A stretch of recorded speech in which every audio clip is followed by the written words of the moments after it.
විනාඩි 10යි තියෙන්නේ. හැමෝටම මේ වෙලාව තමයි තියෙන්නේ. ඒ නිසා මට කියන්න ඕන ටික මම විනාඩි 10න් කියලා ඉවර කරන්න. right. අපි අවුරුද්දකට කලින් 2024 අපි බලයක් පරිවර්තනය කිරීම සඳහා බලය ඉල්ලුවා මිනිසුන්ගෙන්. ප්‍රධාන වශයෙන්ම ආර්ථික, සමාජීය, දේශපාලන සංස්කෘතියේ පරිවර්තනයක් කිරීම වෙනුවෙන් බලය ඉල්ලුවා.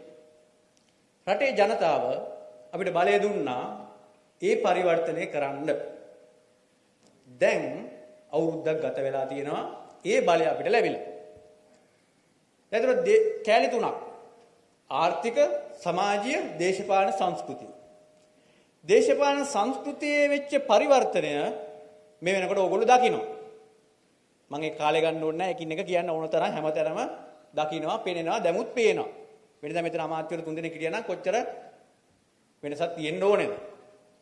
ඒක එක. දෙක ආර්ථික පරිවර්තනයක්. චුට්ටක් විනාඩියෙන් දෙකකින් කියන්නම්. ඔයගොල්ලෝ දන්නවා අපි පාලන බලය මාරු වෙනකොට ආණ්ඩුව ස්ථාවර කරගන්න තිබෙ ප්‍රධානම අභියෝගය තමයි රටේ ආර්ථික ස්ථාවර කරගන්න. අවුරුද්දක් ගත වෙලා තියෙනවා, ශේෂපත්‍රයක් තියෙනවා, ඉලක්කම් සහිතව ඔප්පු කරලා තියෙනවා. කෙසේද ආර්ථික ස්ථාවර කරේ කියලා. රටේ ප්‍රධාන වශයෙන් ඩොලර් ආර්ථික ස්ථාවර කරගන්න ඕන ඩොලර් ගලා එන ක්‍රම ප්‍රධාන වශයෙන් හතරක් තියෙනවා. එක සංචාරක ව්‍යාපාරය.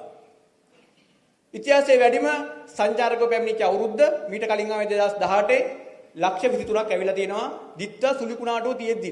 ඔයගොල්ලෝ දන්නවා අපි දන්නවා සාමාන්‍යයෙන් සංචාරක ව්‍යාපාරයේ පීක් එක එන්නේ නොවැම්බර් 15න් පස්සේ. අපිට ඒක නැති වුණා. ඒ තියෙද්දිත් වැඩිම ප්‍රමාණය ලක්ෂ 23 පැනලා ඇවිල්ලා තියෙනවා. අපේ ටාගට් එකට යන්න බැරි වුණත් ඉතිහාසයේ වැඩිම ප්‍රමාණය ඇවිල්ලා තියෙනවා. ආදායම ඩොලර් බිලියන 3.2ක්. ඊළඟට විදේශ ප්‍රේෂණ. ඉතිහාසයේ වැඩිම විදේශ ප්‍රේෂණ ආපු අවුරුද්ද. ඊළඟට අපි භාණ්ඩ සහ සේවා පිටරට යවලා අපනයනය කරලා ලංකාවට එන ආදායම. මේකත් 2024ට සාපේක්ෂව 22%කට වැඩි වැඩිවීමක් තියෙනවා. තුන්වෙනි එක ඍජු විදේශ ආයෝජන. මේකත් මාස 6න් ගත්තත් 8න් ගත්තත් 9න් ගත්තත් 100ට 100ක වර්ධනයක් තියෙනවා. ඒක ඩොලර් ආර්ථික ස්ථාවර කරලා තියෙනවා. වාහන ආනයනය කරද්දි 1.8ක 9ක වගේ LC ඕපන් කළා රටෙන් එළියට ඩොලර් බිලියන ගිහිල්ලා තියෙද්දි අපි රුපියල යම් ස්ථාවර තත්ත්වයක තියාගෙන ඉන්නවා. ඊළඟට රාජ්‍ය ආදායම රුපියල ස්ථාවර කිරීම.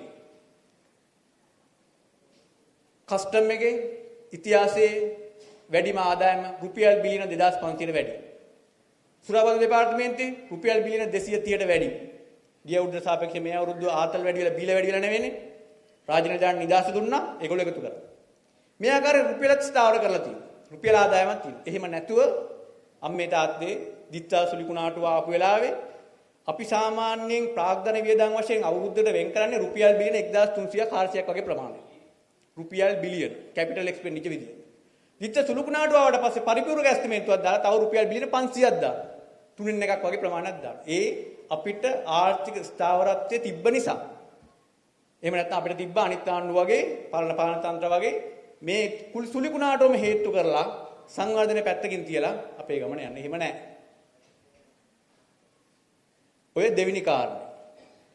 දේශපාලන සංස්කෘතිය පරිවර්තනය කරා ආර්ථික ස්ථාවර කරා. තුන්වෙනි එක තමයි සමාජ පරිවර්තනය. සමාජ සංස්කෘතියේ පරිවර්තනය. අම්මේ තාත්තේ සහෝදරයා සහෝදරිය සමාජ සංස්කෘතියේ පරිවර්තනයක් කරනවා කියන එක දේශපාලන සංස්කෘතියේ පරිවර්තනයක් කරා මාසෙන් දෙකෙන් ඒක අපි ස්ථාවර කරගත යුතුයි. තවත් ආර්ථික පරිවර්තනයේ පිවිසුණා අපි අවුරුද්දක් යනකොට. හැබැයි සමාජ පරිවර්තනය අවුරුද්දකින් දෙකකින් පහකින් 10කින් කරන්න පුළුවන් එකක් නෙවෙයි. ඒකට යම්කිසි කාලයක් ගත වෙනවා. මේ සමාජ පරිවර්තනය කිරීමේ මූලිකම අංගය තමයි අපි අධ්‍යාපන ක්ෂේත්‍රයේ පරිවර්තනයක් කළ යුතුමයි. ඒකට තමයි මේ මුලපිරුවේ. දැන් අධ්‍යාපන ක්ෂේත්‍රයේ පරිවර්තනයකට මුල පුරනකොට මොකද උනේ? ඕගොල්ලෝ මෙච්චර පිරිසක් එන්නේ කුණිත්තපු හින්දා. නැත්තම් එන්නේ නැහනේ. ඕගොල්ලෝ පාඩුවේ හිටියා. දැන් පරිවර්තනය කරන්න යනකොට ආව විරුද්ධත්වයක්. ඒ නිසා තමයි දැන් මේ එන්නේ. ඇයි අවශ්‍ය අධ්‍යාපන ප්‍රතිසංස්කරණ? පොඩි උදාහරණයක් මම පැහැදිලි කරන්නම්. අපි නිකන් හිතමු මෙතන මම ගෙනත් තියෙන ලොකු ගහ. මේ මම කලින් කියලා තියෙනවා පොඩි පොඩි තැන්වල. ඕක වටේ ගෙනත් තියෙනවා අලියෙක්, හරකෙක්, බූරුවෙක්, වඳුරෙක්. මම කියනවා ගහට නගින්න නැගපු එක දිනු. කවුද නගින්නේ? අයියා? වඳුරා. මම දක්ෂයා තෝරා ගැනීමට ගත්ත මිනුම් දන්න මොකක්ද? ගස් නැගීමේ හැකියාව. රයිට්? මම දැන් මිනුම් දන්න වෙනස් කරනවා. මං කියනවා දිනන්නේ ගහ පෙරලන එක්කන. කවුද දිනන්නේ? අලි. තෝරා ගැනීමේ මිනුම් දණ්ඩ දක්ෂයා තෝරා ගැනීමේ මිනුම් දණ්ඩ වෙනස් කරපු ගමන් ජයග්‍රාහකයා වෙනස්. සහෝදරයා සහෝදරිය මේ අධ්‍යාපන රටාව තුලත් රේඛීය අධ්‍යාපන අපි එකට කියන්නේ. ඒ රේඛීය අධ්‍යාපනයේ තුලත් වැඩි ප්‍රමාණයක් මේ තෝරා ගැනීමෙන් එළියට විසි වෙනවා මේ රටාව තුල. මේ තියෙන අධ්‍යාපන ක්‍රමේ දොස්තර කෙනෙක් වුණාම ඔයගොල්ලෝ හිතනවා යම් කිසි මොකක් හරි එකක් ගත්තා කියලා. එහම හිතමු දැන් එහෙම තියෙනවනේ. රයිට්. ඔය තෝරා ගැනීමේ රටාව පොඩ්ඩක් අනිත් පැත්තට කරකවුවොත් පන්තියේ මං වෙනකොට මගේ ළඟ හිටපු මිනිස්සයා ඇතුලේ මම එළියේ. තව පොඩ්ඩක් එලි පැත්තට කරකවුවොත් වම් පැත්තේ හිටපු එක්කන ඇතුලේ මම එළියේ. එහෙනම් අධ්‍යාපන රටාව තුල අවුලක් නැද්ද? ඒකේ බහුතරයක වින්දිතය තමයි මේ මම කියනවා. ඔයගොල්ලෝ දහුරුවෝ ඒ අධ්‍යාපන රටාව තුල තමන්ගේ දක්ෂතාවයට හිමි තැන නැති වෙච්ච වින්දිතය බහුතරයි. එහෙනම් අපි මොකද කරන්නේ? මේ අධ්‍යාපන ක්‍රමයේ ප්‍රතිසංස්කරණය හරහා පුළුල් කරන්න ඕනේ දක්ෂයා තෝරා ගැනීමේ ක්‍රමෝපායන් වැඩි කරන්න. පොතක් බලලා, බොබ දාලා, පාඩම් කරලා, ලියලා, විභාගයක් පාස් වෙලා යම් කිසි දෙයක් ගන්න එක එක්තරා ආකාරයක් තමයි. එතනත් දෙයක් තියෙනවා. හැබැයි ඊට වඩා මේක පුළුල්. ඒක තමයි අපි අධ්‍යාපන ප්‍රතිසංස්කරණ හරහා බලාපොරොත්තු වෙන්නේ. එක. ඔයගොල්ලෝ දන්නවා ඊජිප්තුවේ ඇලෙක්සැන්ඩ්‍රියා උඩම කෑල්ලේ ඉස්සර හිටියා හයිපටියා. කාන්තා ගණිතඥවරියක්, ෆිලොසොෆර් කෙනෙක්. එයාගේ තාත්තත් එහෙමයි ගණිතඥවරියක්, අභ්‍යාගත ඔය ලෙක්චර් කෙනෙක්. ඒ කාලේ කාන්තාවන් සහ ඒ වගේ රැඩිකල් තින්කින් අලුත් නිර්මාණ හොයාගන්න කට්ටියට තැනක් තිබ්බේ නැහැ. මොකද දේවවාදයේ විසින් ඒක යට කරලා තිබ්බේ. මෙයාගේ මේ අලුත් සොයා ගැනීම එක්ක නිකලස් කොපර්නිකස් ගැලීලියෝ ගලී ඒ කාලේ හිටියේ. සොයා ගැනීම එක්ක මොකද වෙන්නේ? ඒ කාලේ සමාවෙන්න මම කියන පූජක පල්ලිය ඒ දේවවාදයට විරුද්ධව මේ හයිපටියා මරාදාන්නේ ක්‍රූර විදියට. අර මොකක්ද කියන්නේ චැරියට් කියන්නේ ග්ලැඩියේටර් ෆිල්ම් එකේ තියෙන්නේ. ඔව් ග්ලැඩියේටර් අර ඇදගෙන යන තියෙන්නේ අස්ස කරත්තයක් දා දෙපැත්තේ රෝදයක් තියලා. ඕක ඇදගෙන ගිහිල්ලා අර රූෆ් ටයිල් වලින් කපලා මස් එළියට දාලා මරලා දානවා. මම දකින්නේ අපේ අගමැතිතුමියට හරණි සහෝදරියට එල්ලෙන ප්‍රහාරයක් හිතනවා මේගොල්ලෝ එකක් ටාගට් කරලා ප්‍රහාරයක් එල්ල කරලා මේක නතර කරන්න පුළුවන් වෙයි කියලා. හැබැයි මිනිස්සු සංවේදී. ඉතිහාසයේ එක දෙයක් වෙන්නේ එකපාරයි. දෙවෙනි පාර එක ගන්නෙ කොමඩියක් විදියට. දැන් අද වෙලා තියෙන එක. ඒ නිසා මේ අධ්‍යාපන ප්‍රතිසංස්කරණ අපි අනිවාර්යෙන් කළ යුතුයි. හැබැයි දැන් ඕගොල්ලෝ අහන ප්‍රශ්නයක්.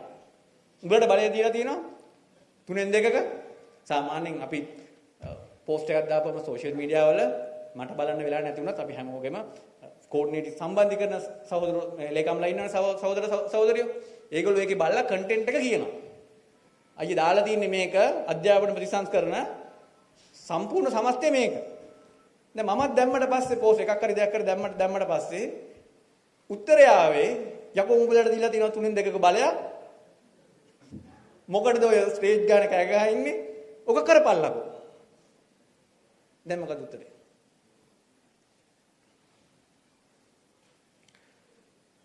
සාර් විප්ලවයේදී සාර් විප්ලවවාදී විසින් සාර් රජුරුවෝයි එයාගේ හිටපු සුරතල් බල්ලත් මරලා දානවා. බල්ලත් දාන්නේ ඒ ගොඩට. හැබැයි අපි කැමති නෑ මේකට විරුද්ධ වුණත් දෙමව්පියෙක්. ඒ දෙමව්පියන්ගේ දරුවා මේ අධ්‍යාපන රටාව තුල ගොඩ ගියාම එළියට එන්නේ අපි බලාපොරොත්තු වෙන රටට අවශ්‍ය දරුවෝ. කිසියම් හෝ විචිකිච්ඡාවක් ඇතුව ඒ අධ්‍යාපන සංස්කරණ සඳහා විරුද්ධ වෙන දරුවාගේ ගෙදර තුල ඇති වෙන මානසිකත්වය මානසිකත්වයේ තුලින් ඒ දරුවා යන්නේ පාසලට යම් කිසි දෙගිඩියාවක්. නැද්ද? යන්නේ දෙගිඩියාවක්. හැබැයි ඒ දරුවා මේ දෙගිඩියාවෙන් තොරව යනවා නම් පාසලට ඔහු මේකත් එක්ක අනුබද්ධ වෙනවා. සුළුතරය වුණත් රටේ දරුවෝ වැදගත් අනාගතයට යමක් කළ හැකි දරුවෝ. අපි ඒ නිසා තමයි කැබිනට් එක තීන්දුවක් ගත්තේ 2027 දක්වා 6 වසර ප්‍රතිසංස්කරණ පස්සට තියන්න. හැබැයි 2026 මේ අවුරුද්දේ 29 වෙනිදා එක වසරට ඇතුළත් වෙන සියලු දරුවන් අලුත් අධ්‍යාපන ප්‍රතිසංස්කරණත් එක්ක ඉදිරියට යනවා. අපි බලමු ඉස්සරහට මේ ළමයින්ටත් 6 වසරට මිස් වෙන්නේ නැති වෙන මොනවද කරන්න පුළුවන් කියලා. හැබැයි ඒ තරම් සංවේදී අපි මෙච්චර බලයක් තිබිලා බලය බලහත්කාරයක් විදියට ජනතාව මතට පටවන්න අපි කිසිම උවමනාවක් නැහැ මහත්මයා. ඒ නිසා අධ්‍යාපන ප්‍රතිසංස්කරණ විය යුතුයි, සමාජයේ කතිකාවතක් ඇති විය යුතුයි, ගෙදර ඒ කතිකාවත නිර්මාණය විය යුතුයි. ඒ හරහා දරුවා පාසලට පළවෙනි දවසේ ප්‍රතිසංස්කරණ සඳහා යනකොට දරුවාගේ මනස නිර්මාණ වෙලා තිබිය යුතුයි අලුත් දේ උකහා ගන්න. එතනින් තමයි අපි බලාපොරොත්තු වෙන නිදහස් චින්තනයක් තියෙන, නිදහස් විදියට හිතන්න පුළුවන් අලුත් නිර්මාණශීලී දරුවෙක් සමාජයට බිහි වෙන්නේ. ඒ හරහා තමයි අපි බලාපොරොත්තු වෙන අවුරුදු 10කින් හෝ 15කින් බලාපොරොත්තු වෙන සමාජ පරිවර්තනයට මුල පුරන්න පුළුවන් වෙන්නේ. ඒ නිසා මේ දේ අපි කරන්නේ සියලුම දරුවන් දැනුවත් කරලා, දෙමාපියන් දැනුවත් කරලා, ඒ වෙනුවෙන් අපිටත් කාර්යයක් තියෙනවා, ඔබලටත් කාර්යභාරයක් තියෙනවා. මම සන්තෝෂ වෙනවා මෙච්චර පිරිසක් අද මේක ආපු එක වෙනුවෙන්. දරුවෙක් පාසලට බාර දෙනකොට ඒ වාසනාව තියෙනවා අද එක වසරට පාසලකට බාර දෙන දරුවන්ගේ දෙමාපියන්. අවුරුදු 13කට පස්සේ දරුවා පාසලෙන් එළියට එන්නේ තමන්ගේ අනාගතය සුරක්ෂිත කරගෙන රටට වැඩදායක තමන්ගේ කොට ඉටු කරන්න පුළුවන් දරුවෙක් නිර්මාණය වෙනවා කියන විශ්වාසය අද දෙමව්පියන් තුළ ඇති වෙලා තියෙනවා. ඒ විශ්වාසය අපි විශ්වාස කඩවුණු ඉතා සුළුතරයක් වූ 6 වසර දරුවන් සඳහා ඇති කරලා අපි මේ යෝජනාව ක්‍රියාත්මක කරමු කියන යෝජනාව තියමින් ඕගොල්ලෝ මීට වඩා සක්‍රිය වෙලා මේ වෙනුවෙන් දායකත්වය දක්වන්න කියන යෝජනාව කරමින් මම අවසන් කරනවා. බොහොම ස්තුතියි. ජය වේවා.